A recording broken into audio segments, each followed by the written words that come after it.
Next stop, the ultimate wild cat country, Namibia. This is just staggering. It must have been like this since time began. Where I'm about to come face to face with a cat we're in danger of wiping off the face of this earth. I hope you like flies. I don't mind flies. Quietly, cleanly, and with great poise and self-assurance, the cat has overtaken the dog as our favourite companion. But for all our efforts to master and redesign them, cats are still at heart as wild as they ever were. When you compare them with their larger cousins, you recognise the same predatory instincts that we watch with fascination in our back gardens. The big difference is our response to these cats all too often comes from the end of a gun. But why? For one cat especially, the presence of humans is pushing it to the brink of extinction. 3,000 cheetahs, that's a quarter of the world's remaining cheetah population, live right here on the open plains of Namibia. This country is the front line in a battle to save them, and local conservationist Dave Houghton is a true veteran of the fight. I'm heading skyward with Dave to get a clearer picture of the thing that's brought man and cat into bitter conflict, the land itself. This is just staggering, the size of this plain. It must have been like this since time began, really, do you think? Yeah, this is country that big cats have been in for millions of years. But then they came along and parceled it up into little blocks for farms, and you get the inevitable human-wildlife conflict. And who's winning?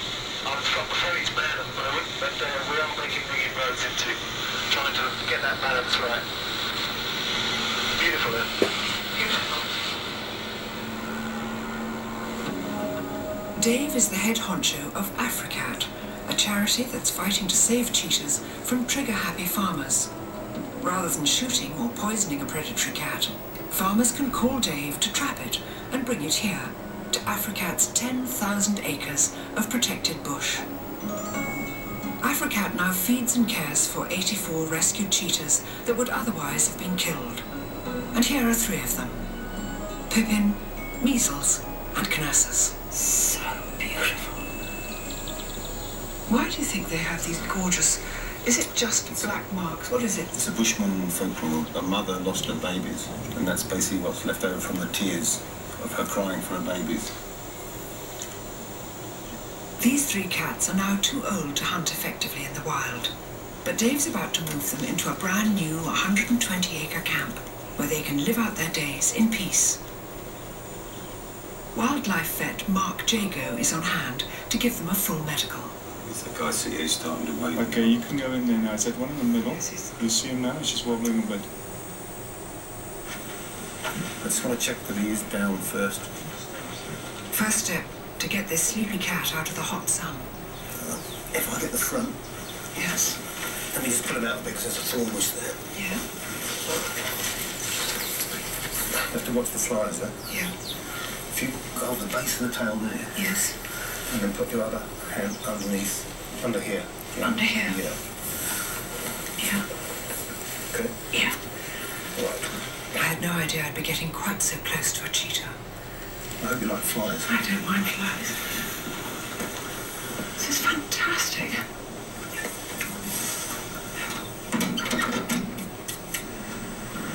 Next, we head off to the clinic for a full health check. We're going to start here with the eyes. Check the eyes out, make sure there's no injury, anything like that. And you can see how the pupils are incredibly clear. All right. To make myself useful, I've agreed to some heavy-duty grooming. I thought I knew how to detangle cat fur, but this is different. Oh, some of these are pretty much in, aren't they? Yeah. What do? You scrap them out? You No, polish it no, like no, this. Like that. I see. It's funny how quickly you feel completely at home. You think I'm just combing a cheetah's tail here, just scraping out the dead flies and the flies. I've only ever seen these things in film, you know. I think respect is the first word that comes to mind for these creatures, isn't it? Whenever possible, Africat releases rescued cheetahs well away from the farms where they were captured.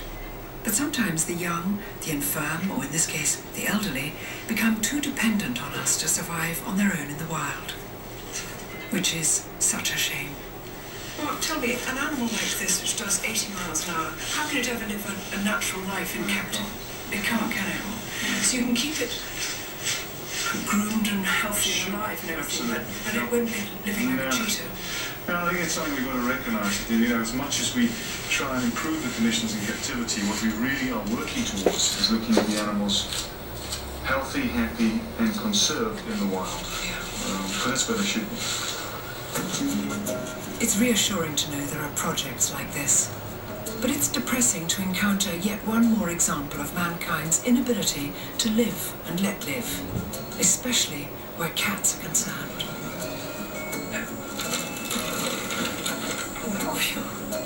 Once our 3 patients have recovered from their drugs, it's time to release them into their new enclosure. Dave's wife, Carla, lends a hand. Dave, you stick your fingers in the hole. Are you ready? Yeah. Ready?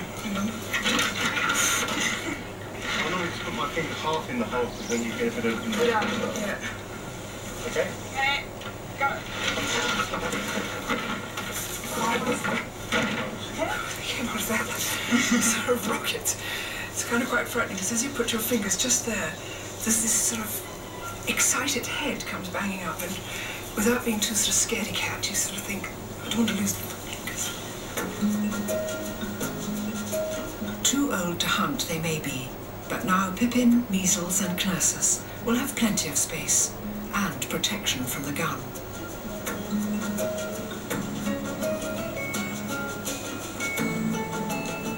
In another Africat enclosure, I'm waiting for Dave and Carla, who've promised me a special treat.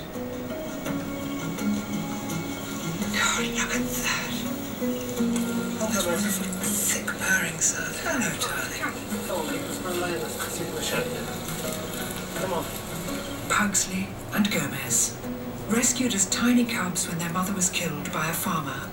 There was no choice but to rear these 2 stunning creatures by hand, which has made them pretty much as tame as a cheetah is ever likely to be. There's my boy. Yes. Where's a good boy? Look at your eyes. They're huge, aren't they? Where? No, we don't feel that lovely raspy tone.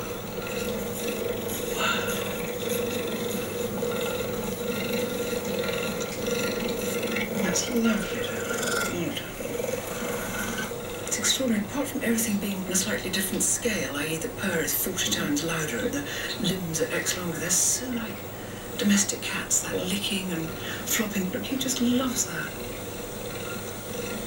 I'm incredibly privileged to be so close to these beautiful cats, but it would be a mistake to think they make good pets. Let's always remember that they're wild animals. So really wild animals should stay in the wild and not be in somebody's flat in Bristol or something, you know. It's not fair on the animal for a start. No. You know. I'm trying to talk normally with my arm being licked by a cheetah. It's just extraordinary.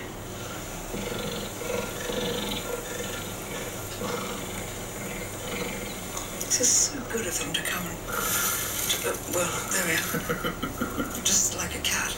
But to do that graceful thing of welcoming a stranger was very nice. I've seen and held and been licked by so many cats on this journey. This cat is so much bigger, but in a way, it's no different from any of them. The throbbing purr, soft fur, needle-sharp teeth, the faraway look in the eyes, and the calm that comes from the presence of something so free and untamed, just like our cats back home.